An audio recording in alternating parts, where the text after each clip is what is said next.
আমরা এবার একটু শুনবো যে রাসূলুল্লাহ সাল্লাল্লাহু আলাইহি ওয়াসাল্লাম কদরের রাতগুলোতে কি কি ইবাদত করতেন। আমি খুঁজে 5টা আমলের কথা পেয়েছি, বিশেষভাবে কমন যে আমলগুলো সেগুলো তো ছিলই, বিশেষভাবে 5টা কাজ রাসূল সাল্লাল্লাহু আলাইহি ওয়াসাল্লাম কদরের রাতে করতেন। 1 নম্বর কাজ হচ্ছে তিনি সারা রাত জেগে ইবাদত করতেন এবং পরিবারের লোকদেরকে ঘুমোতে দিতেন না, উঠিয়ে দিতেন। বছরের অন্য কোনো সময়ে সারা রাত জেগে ইবাদত করার কোনো নজির রাসূল সাল্লাল্লাহু আলাইহি ওয়াসাল্লামের জীবনে ছিল না। সব রাতে ঘুমাতেন। আমি জোহর বারুতে একটা কনভেনশনে the daily routine of prophet সাল্লাল্লাহু আলাইহি ওয়াসাল্লাম একটা আলোচনা করেছিলাম, যেখানে রাসূল সাল্লাল্লাহু আলাইহি ওয়াসাল্লামের দৈনন্দিন জীবনের রুটিন আলোচনা করেছিলাম। সেখানে আমরা বলেছি যে রাসূল সাল্লাল্লাহু আলাইহি ওয়াসাল্লামের দৈনন্দিন অভ্যাস ছিল তিনি এশার পরেই তাড়াতাড়ি ঘুমিয়ে পড়তেন আর মিড নাইটে উঠতেন। রাসূল সাল্লাল্লাহু আলাইহি ওয়াসাল্লামের কর্মদিবস শুরু হতো মিড নাইটে, আমাদের তো সকালে কারো আর অনেক পরে শুরু হয়। রাসূল সাল্লাল্লাহু আলাইহি ওয়াসাল্লামের কর্মদিবস শুরু হতো বেসিক্যালি মিড নাইটে। এশার পরে কথাবার্তা না বলে আগে ঘুমোতে যেতেন, মিড নাইটে উঠতেন, কিন্তু ঘুমাতেন, ঘুম ছাড়া রাত কাটাতেন না। সারা বছরের এটা ছিল যে এশার পর ঘুমোতে যেতেন, except the last 10 days of Ramadan. রমাদানের শেষ 10 রাতে রাসূল সাল্লাল্লাহু আলাইহি ওয়াসাল্লাম ঘুমাতেন না। এই 10 দিনের ব্যাপারেই পাওয়া যায় সারা রাত জেগে তিনি ইবাদত। আম্মা জান আয়েশা রাদিয়াল্লাহু তাআলা আনহা বলেন, ইদা দাখালাল আশরু আহিয়াল লাইলা ওয়া আইফাদা আহলা ওয়া জাদ্দা ওয়া শাদ্দাল মিজার। রমাদানের শেষ দশক যখন আসতো রাসূল সাল্লাল্লাহু আলাইহি ওয়াসাল্লাম সারা রাত জেগে ইবাদত করতেন। পরিবারের সদস্যদেরকে জাগিয়ে তুলতেন, স্ত্রীদের ঘুমাতে দিতেন না, জাগিয়ে তুলতেন। ফাতেমা রাদিয়াল্লাহু তাআলা আনহার ঘর পাশেই ছিল, তাদেরকে যে জাগাতেন এবং নিজে সারা রাত ইবাদত করতেনই। জাদ্দা ওয়া শাদ্দাল মিজার, খুবই বলিষ্ঠ ভাবে, খুব মজবুত ভাবে কোমরে গামছা বেঁধে নামার একটা এক্সপ্রেশন এখানে দেওয়া হয়েছে। মিজার, ইজহার মানে হচ্ছে বাংলা করলে হয় লুঙ্গি। লুঙ্গি আমরা যখন খুব শক্ত কোনো কাজ করতে যাই তখন তারা কি করে, খুব টাইট করে লুঙ্গিটা বাঁধে। তার মানে বোঝানো হচ্ছে রাসূল সাল্লাল্লাহু আলাইহি ওয়াসাল্লাম কোমরে ভালো করে লুঙ্গি বেঁধে বা গামছা বেঁধে আটগাট বেঁধে নামতেন শেষ 10 দিনের জন্য। এই সময় তিনি মানে কাউকে কেমন যেন চিনতেন না, সবসময় ইবাদতে মগ্ন থাকতেন। এটা আমরা করতে পারি যে শেষ 10 দিনে আমরা একটা স্পেশাল প্ল্যান করতে পারি যে আমরা আমাদের সর্বোচ্চটুকু উজাড় করে দিয়ে লাস্ট 10 days অফ রমাদানের এই বরকত আমরা হাসিল করবো, এটা যেন আমাদের মিস না হয়। তাহলে এটা আমরা একটা পেলাম। 2 নম্বর হচ্ছে ইতিকাফ করা। রাসূলুল্লাহ সাল্লাল্লাহু আলাইহি ওয়াসাল্লাম রমাদানের শেষ 10 দিন ইতিকাফ করতেন। আমাদের আয়েশা রাদিয়াল্লাহু তাআলা আনহা বলেন, কানা ইয়াতাকিফুল আশরাল আওয়াখির মিন রমাদান। রমাদানের শেষ দশকে তিনি ইতিকাফ করতেন হাত্তা তাওয়াফাহুল্লাহ, ওনার ইন্তেকালের আগ পর্যন্ত এই অভ্যাসটাই তিনি জারি রেখেছেন। সুম্মা আতাকাফা আজওয়াজুহু মিন বা'দি, তারপরে ওনার স্ত্রীরা ইতিকাফ করেছেন। আরেক বর্ণনায় এসেছে ইয়াতাকিফু কুল্লা রমাদান 10 আইয়াম, প্রতি রমাদানে তিনি 10 দিন ইতিকাফ করেছেন। কিন্তু যেই বছর তিনি ইন্তেকাল করবেন সে বছর তিনি 20 দিন ইতিকাফ করেছিলেন। প্রতি রমাদানে 10 দিন, আর যে বছর ইন্তেকাল করবেন সে বছর কয় দিন? 20 দিন তিনি ইতিকাফ করেছিলেন মসজিদে নববীতে। তাহলে আমরা এই রমাদানের শেষ দশকে এটা করতে পারি। 2 নম্বর পয়েন্ট হচ্ছে ইতিকাফ করা। যারা আমরা করিনি তারা আমরা ইতিকাফ করতে পারি। আমাদের আইআইএম এর মসজিদ এটা ইতিকাফের জন্য একটা উর্বর জায়গা। আমরা যখন এই ক্যাম্পাসে ছিলাম তখন দেখেছি যে এখানকার ইতিকাফের পরিবেশ যে এত সুন্দর এটা কল্পনাই করা যায় না, অসাধারণ পরিবেশ। আমরা যেন ইতিকাফ করার চেষ্টা করি। ইতিকাফ করতে না পারলে শেষ দশকের রাতগুলো যেন মসজিদে কাটানোর চেষ্টা করি, তা না পারলেও বাসায় যেন এই রাতগুলো আমরা মিস না করি। বিশেষ করে সেন্ট্রাল মস্কে তো অসাধারণ পরিবেশ, এটা হাইলি রেকমেন্ডেড। ইফ পসিবল আপনারা আসবেন, এখানে ইবাদতের চমৎকার পরিবেশ থাকে। 3 নম্বর হচ্ছে রাসূল সাল্লাল্লাহু আলাইহি ওয়াসাল্লাম এবং জিবরাইল আলাইহিস সালাম যৌথভাবে কোরআন রিভিশন করতেন। খুব ইন্টারেস্টিং।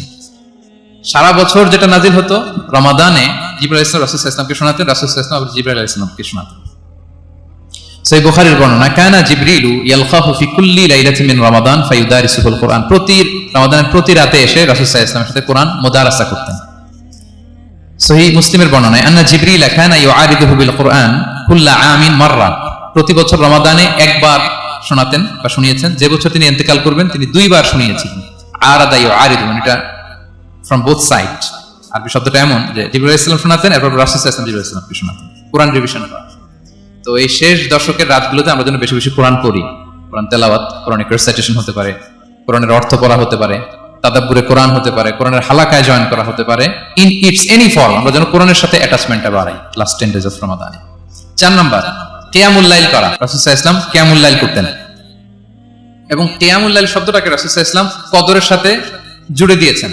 সহিহ বুখারীর বর্ণনায় তিনি বলেছেন, মান কামা লাইলাতাল কদরি ঈমানা ওয়া ইহতিসাবা গুফিরা লাহু মা তাকাদ্দামা মিন যামবি। কদরের রাতে যে কিয়ামুল লাইল করে বিশ্বাস নিয়ে এবং নাজাতের প্রত্যাশা নিয়ে, তার পূর্বের সমস্ত গুনাহ আল্লাহ তাআলা ক্ষমা করে দিবেন।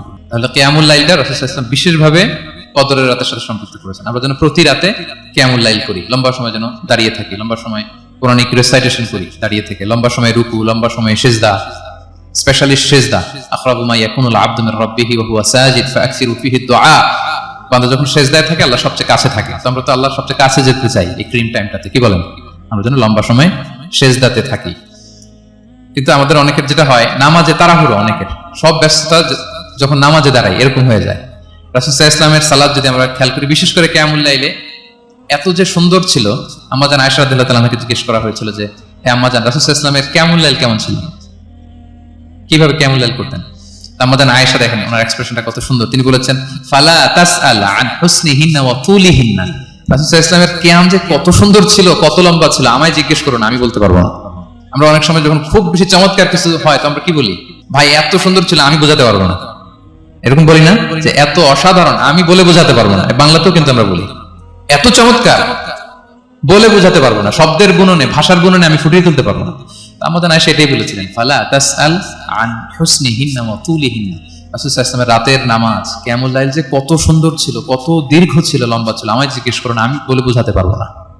সুবহানাল্লাহ, আলহামদুলিল্লাহ। আমরা যেন লম্বা সময় কিয়ামুল লাইল করি। আমাদের আয়েশা রাদিয়াল্লাহু তাআলা আরো বলেন কানা ইয়াকুমু মিনাল লাইলি হাত্তা তাতাফাত্তারা কদামা, এত দীর্ঘ সময় দাঁড়িয়ে থাকতেন, থাকতে থাকতে ওনার পা ফুলে যেত, পা দুটো ফুলে যেত। আপনিও দীর্ঘ সময় দাঁড়িয়ে দেখেন যে পায়ে ঝিম ধরে যাবে, পা ফুলে যাবে, এটা করতেন রাসূল সাল্লাল্লাহু আলাইহি ওয়াসাল্লাম। তো আমাদের আয়েশা বলেন ইয়া রাসূলুল্লাহ লিমা তাসনাউ হাযা ওয়া ক্বাদ গুফিরা লাকা মা তাকাদ্দামা মিন যামবিকা মা তাআখার, আপনি এত কষ্ট কেন সহ্য করেন নিজের দেহের উপরে?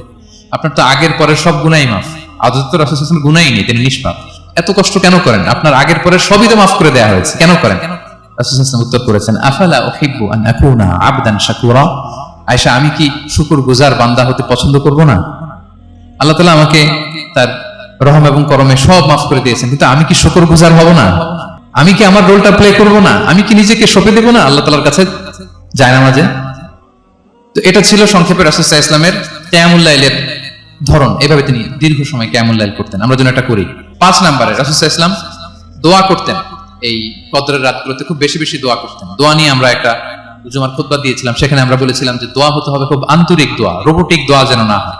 আপনার আবেগ, ভালোবাসা, মনের মাধুরী মিশিয়ে, চোখের পানি মিশিয়ে, অশ্রু সিক্ত করে এই দোয়াটা করতে হবে, তাহলে সে দোয়া আল্লাহর কাছে কবুল হবে। আমরা যেন আমাদের ভাব, আবেগ সব ঢেলে দিতে পারি আমাদের দোয়াতে, আমাদের সেজদায়, আমাদের কিয়ামুল লাইলে। এবং যে কোনো ভাষায় কোরআনিক দোয়াগুলো রেকমেন্ডেড, হাদিসের মাসুরগুলো রেকমেন্ডেড। তাছাড়া আপনার নিজের ভাষায় আপনার কি চাওয়া, আপনার কি আকাঙ্ক্ষা, আপনার মনের কষ্ট, যাতনা সবকিছু আপনি আল্লাহ তাআলার কাছে পেশ করুন। এবং আম্মাজান আয়েশা জিজ্ঞেস করেছিলেন ইয়া রাসূলুল্লাহ, আমি যদি কদর পেয়ে যাই আমি কি বলবো এ রাতে? মা আদউ, কি দোয়া করব? রাসূল সাল্লাল্লাহু আলাইহি ওয়াসাল্লাম বললেন তাকুলিন, আয়েশা তুমি বলবে আল্লাহুম্মা ইন্নাকা আফুউন তুহিব্বুল আফওয়া ফাআফু আন্নী। আয়েশা তুমি যদি কদরের রাত পেয়ে যাও এটা বলবে, হে আল্লাহ আপনি ক্ষমাশীল, আল্লাহ আপনি ক্ষমাকে পছন্দ করেন, আল্লাহ তাই আপনি আমায় ক্ষমা করেন। হে আল্লাহ আপনি ক্ষমাশীল, আপনি ক্ষমাকে পছন্দ করেন, আল্লাহ আপনি আমাকে ক্ষমা করেন। এই দোয়াটা আমরা যেন বেশি বেশি করি। আমার সাথে সাথে সবাই একটু পড়ুন মেহেরবানি করে। আল্লাহুম্মা ইন্নাকা আফুউন তুহিব্বুল আফওয়া ফাআফু আন্নী। আল্লাহুম্মা ইন্নাকা আফুউন তুহিব্বুল আফওয়া ফাআফু আন্নী। হে আল্লাহ আপনি ক্ষমাশীল, আপনি ক্ষমা করাকে পছন্দ করেন, আল্লাহ আমাকে ক্ষমা করেন। আমরা আমাদের নিজেদের ভাষায় অনেক দোয়া করতে পারবো, কিন্তু রাসূল সাল্লাল্লাহু আলাইহি ওয়াসাল্লামের শেখানো দোয়াগুলো এটা হচ্ছে মানে very precise in wording but comprehensive in meaning. এটার অর্থ, এটার আবেদন অনেক বেশি। আমি অনেক 10টা-20টা বাক্য বলে এত সুন্দর কথা মিলাতে পারবো না। রাসূল সাল্লাল্লাহু আলাইহি ওয়াসাল্লাম যেটা শিখিয়ে দিয়েছেন, আগে আল্লাহর প্রশংসা করলাম, আল্লাহ আপনি ক্ষমাশীল, আবারও প্রশংসা, আল্লাহ আপনি তো ক্ষমা করাকে পছন্দ করেন। যেটা আপনি পছন্দ করেন না ওইটা তো চাচ্ছেন, যেটা আপনার পছন্দ, যেটা আপনি করতে ভালোবাসেন, গাফিরিয যামবি ওয়া কাবিলিত তাওব, আপনি ক্ষমা করাকে পছন্দ করেন, তওবা কবুলকে আপনি পছন্দ করেন, তো সেটাই তো চাচ্ছি আপনার কাছে, আপনি আমার তওবা কবুল করুন, আল্লাহ আপনি আমাকে ক্ষমা করুন। এই দোয়াটা প্রত্যেক রাতে যেন আমরা বেশি বেশি করি সম্মানিত সুধী। এবং এই যে রিমাইন্ডার গুলো শুনলাম, এটা রমাদানের পরেও যেন আমরা অব্যাহত রাখি।